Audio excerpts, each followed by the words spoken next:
Good afternoon, ladies and gentlemen. I've called this press briefing this afternoon following the announcement earlier by Lieutenant Colonel Jeffrey Bostic, Minister of Health and Wellness, who indicated to the nation that amongst 3 individuals who recently tested positive for COVID-19 is a 15-year-old Barbadian student. Joining me at this briefing is Chief Education Officer Acting Ms. Joy Adamson, Mrs. Betty Aline Headley, Permanent Secretary in the Ministry, Dr. Wendy Lewis, the Principal Acting of Ellerslie Secondary School, Lieutenant Colonel Errol Brathwaite, outgoing Principal of the Ellerslie Secondary School, and also joining later will be Mary Redmond, President of the BSTU, and Mr. Herbert Gittins, General Secretary of the Barbados Union of Teachers, and Dr. Kenneth George, Chief Medical Officer. I would also have had the opportunity to speak to and to brief Mr. Akani McDowell of the NUPW. And we are here this afternoon really to speak to the public about the announcement that was made earlier. The student is a 5th form student of the Ellerslie Secondary School, and from all reports thus far received, she is doing well. I would want, on behalf of the Ministry of Education, to wish her a speedy recovery, as I'm sure she's anxious to return to school as quickly as possible. I would also want to extend best wishes to her family as well, because I know that they too have been affected by COVID-19 at this point in time. Earlier today, we met with Ministry of Health officials and the Minister of Health and Wellness, who updated us on the details of the recent cases. They updated us on the efforts at contact tracing and the measures which we must now put in place in order to ensure the safety of our students and teachers at the Ellerslie Secondary School while investigations continue. While I am confident that the Ministry of Health and Wellness will be able to wrestle this situation to the ground, as they have done in all other cases to date, which have required their intervention, the Ministry of Education, after consultation with the union representatives, has agreed to the temporary closure of the Ellerslie Secondary School for a period of 14 days from tomorrow, the 5th of October, and the classes will therefore resume on the 19th of October. During this time, we are asking all parents, students, and teachers to cooperate fully with the Ministry of Health officials as they continue to do contact tracing. Students must, wherever possible, remain at home, and parents should contact the Ministry of Health and Wellness hotline in the event that they develop symptoms of any kind associated with COVID-19. Any student or member of staff who may wish also to be tested, who may not have come into contact with the young lady, will obviously not be refused at this stage. Fortunately for us, the students at the Ellerslie School have always embraced the use of technology, and the students are very familiar with working in an online environment. In fact, over the course of the early part of COVID-19, there were some of the students who I interfaced with in a virtual classroom. And our reports to date indicate that there are just over 100 students at the school whom it has been reported are not in possession of a device, and whom we are making best efforts to ensure that they are provided with such devices to be able to continue to be able to educate themselves over the course of the next 2 weeks. It is also our intention to thoroughly clean the school plant before the return to school, and that cleaning will start from this week, but we'll continue to ensure, under the guidance of the Ministry of Health and Wellness, that everything is in place prior to the reopening of school. I want to take the opportunity to remind Barbadians that across the world, persons have opened their schools, and in short order, in many cases, they have also had to close their schools. This is not new to the rest of the world, and it certainly is not at this point new to Barbados. We are no different, but I do believe that where we have certainly been able to blaze a trail is that we've been able to work with all of our stakeholders to get our schools reopened in a timely manner, to do so in a safe environment, to ensure that all health and safety protocols have been followed. Unfortunately, COVID-19 has now become our new norm. And from time to time, we have all come to accept that we have to respond and readjust our interventions accordingly. I am confident, however, in the ability of the officers in the Ministry of Health and Wellness to deal with this situation. This is the third time, I believe, that we have had transmission, which involved a cluster of cases. Many of you would remember a few months ago, we had a situation where there was transmission within our churches. There was a cluster that was found. The Ministry of Health and Wellness was able to intervene on that occasion. And through the efforts of contact tracing, they were able to find the various persons and treat to that situation as a matter of urgency. We also had the case of the National Assistance Board, which is no mystery to the public. We disclosed that up front in terms of the issues that arose in relation to that matter. And immediately the Ministry of Health and Wellness intervened and was able to also conduct contact tracing and to be able to locate persons who subsequently had tested positive. I think back in July as well, our health officials responded to a positive test of a student at the University of the West Indies who had returned to Trinidad, and they were subsequently asked by the Ministry of Education in Trinidad to certainly conduct tracing of about 30 students here at the University of the West Indies.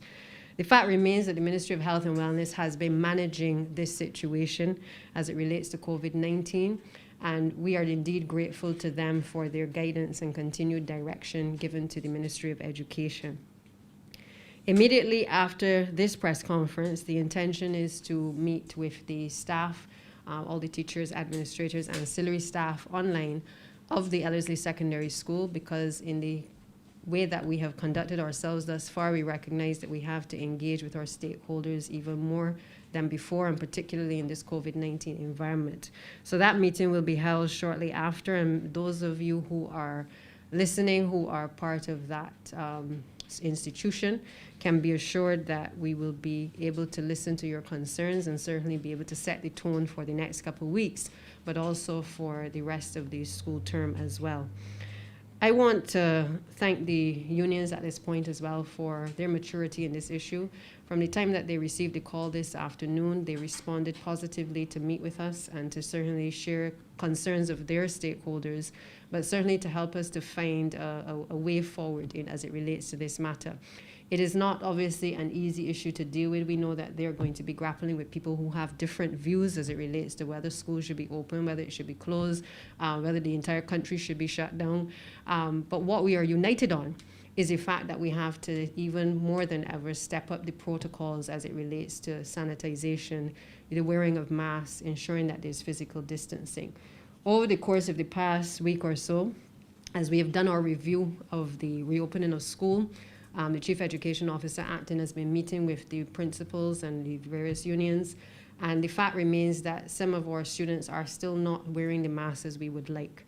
And therefore, we are obviously at a point now with this particular case where it has pretty much come home, I think, to most Barbadians that our students can at some point be affected, whether directly or indirectly. It therefore means that I'm calling on all Barbadians to heed the warning, to heed the call that also needs to go to them to ensure that they reinforce the safety protocols that are necessary at this point in time. Let us not take anything for granted. Remind your children to wear their masks, remind them to sanitize, and to ensure that they are at a reasonable distance away from each other, particularly at points of play. In the coming days this week, we will have the school monitors being trained as we get ready to be able to deploy them across the primary school system.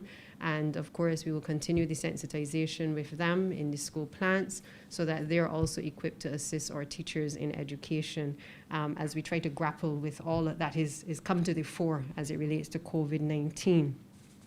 For those of you who wish to express any concerns or wish to contact the Ellerslie School directly, the email is info@ellersleschoolbb.org, and you can always contact the COVID hotline at 536-4500. So our situation as it stands right now is one which I think we have perhaps not wanted to accept would come to Barbados, but certainly the discovery of a student at the age of 15 contracting COVID is one which places us all certainly on our guard, and we therefore need to continue to take the necessary precautions as a nation and not drop our guard. As Minister Bostic has continued to repeat to this country, there must be no retreat and no surrender. We give you the commitment from the Ministry of Education, working with all of the stakeholders, that we are going to continue to do what is in the best interest of our teachers and indeed all of our students, and to make sure that they are safe and secure in the working environment. I'll open the floor at this point if there are any questions from the press.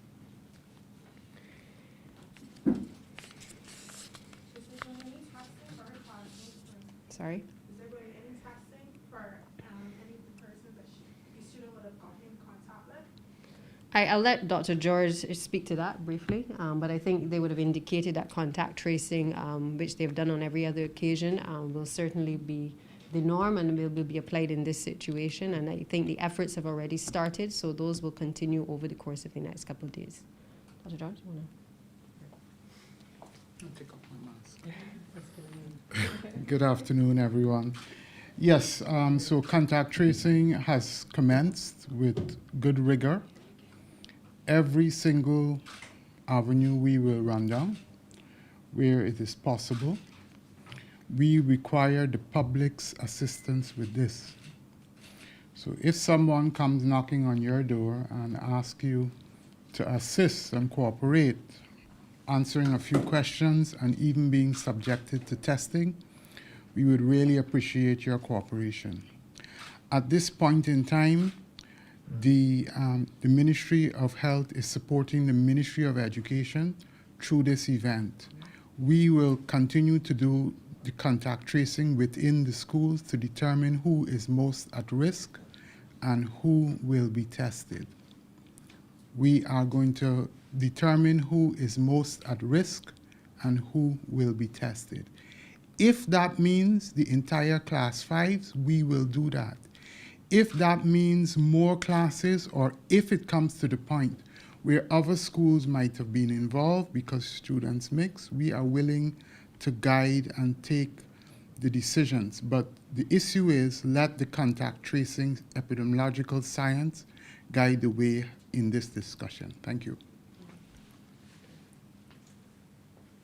Roger, before you go, can you make a definition of community spread? People still confused. So community spread occurs when you no longer have the ability to contact trace. So you lose your ability to say that a case might have spread from one individual to another individual. For example, in the United States. So we don't have community spread. What we have is a cluster of cases where everyone so far has been related to the first UK visitor. So it certainly does not meet the criteria for community spread. That's the definition.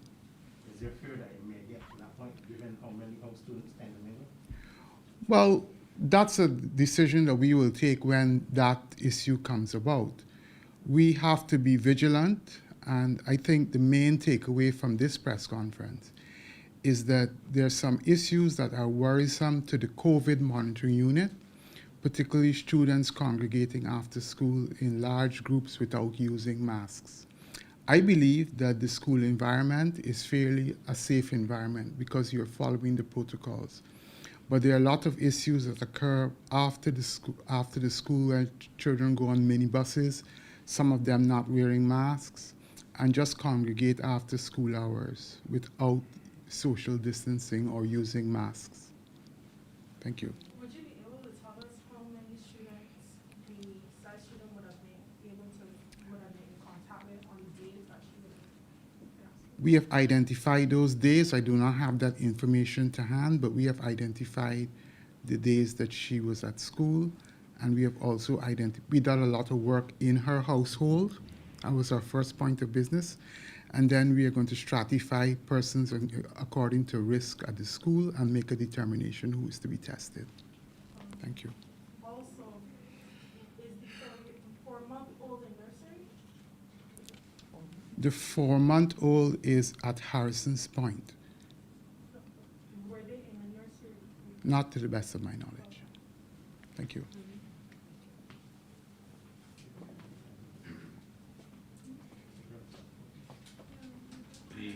The 14-day closure of Ellerslie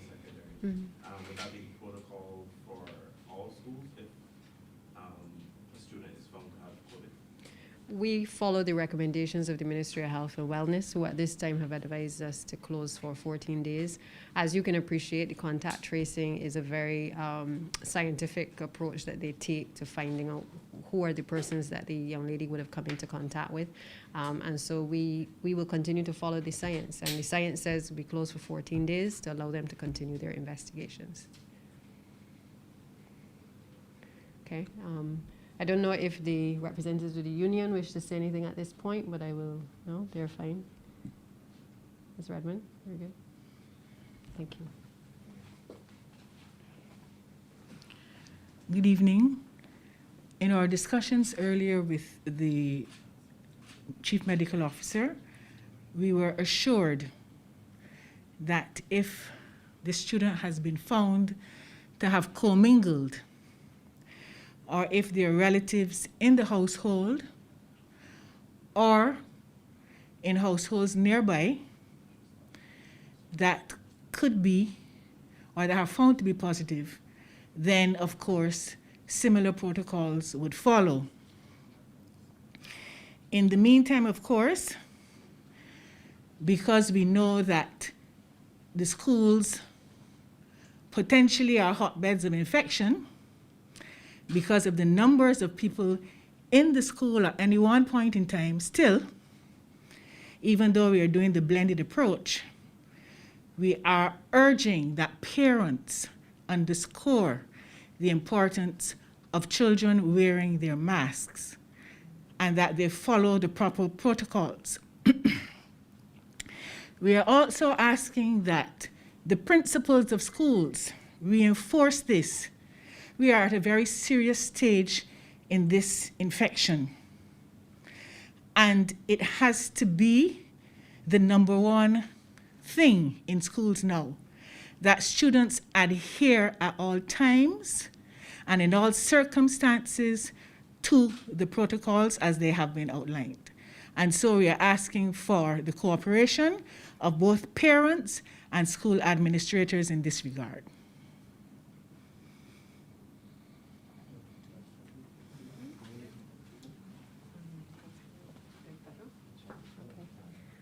All right, so in closing, I just want to thank all of you for attending and certainly for listening. I want to thank the union representatives, Dr. Kenneth George as well from the Ministry of Health and Wellness, both principals and the chairman of the Board of Management of the Ellerslie Secondary School, and to really just simply reinforce to everyone that we're all in this together. I don't think any of us want to witness any of our students or anyone in Barbados being affected or impacted by COVID-19.